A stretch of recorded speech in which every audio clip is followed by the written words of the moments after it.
السلام عليكم ورحمة الله وبركاته. معاكم مستر خالد النجار في حلقة جديدة من قواعد اللغة الألمانية.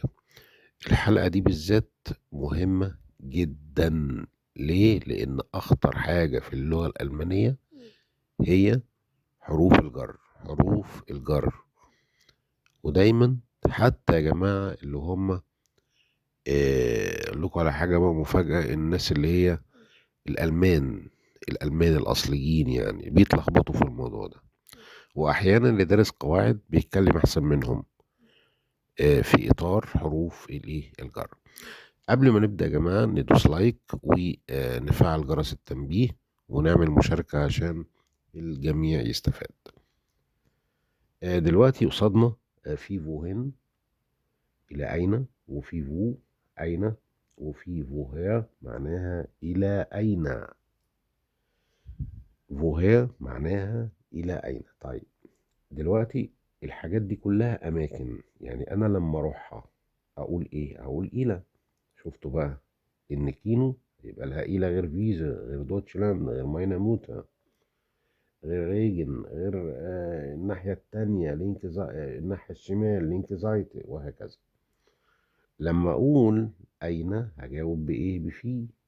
برضو في هنا غير هنا غير هنا، يعني بتختلف.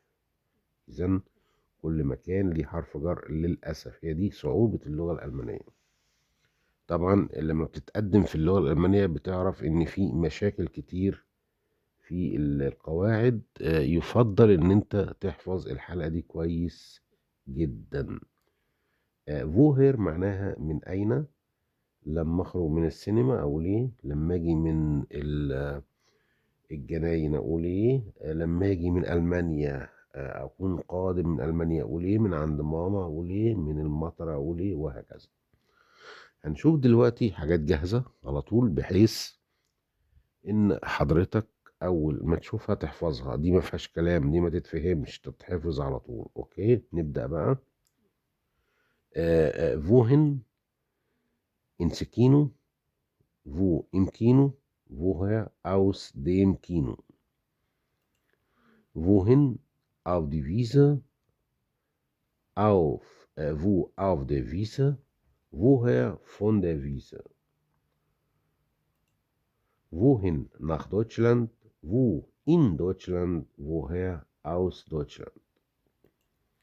Wohin zu meiner Mutter, wo bei meiner Mutter, woher von meiner Mutter. Wohin in den Regen, wo im Regen, woher aus dem Regen.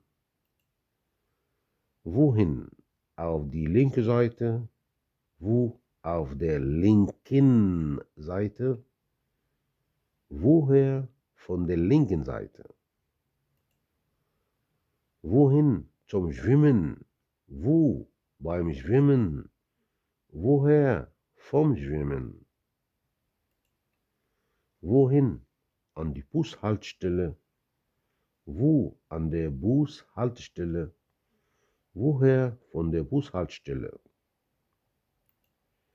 Wohin in die Türkei, wo in der Türkei, woher aus der Türkei. Wohin zu Siemens, wo bei Siemens, woher von Siemens. Wohin an den Fluss, wo am Fluss, woher vom Fluss. يبقى احنا دلوقتي يا جماعة عرفنا حروف الجر دي مع الأماكن بتاعتها، يعني ما تتغيرش. ما تتغيرش. وفي جزء تاني لحروف الجر دي هناخدها إن شاء الله. تراجعوا على فيديوهات من 320 ل 327. ضروري جدا يا جماعة اللي داخل على امتحانات وعايز يبقى قوي في القواعد. تنسوش اللايك ودعوة حلوة. كان معاكم خالد النجار. بيس zum nächsten Mal. Tschüss.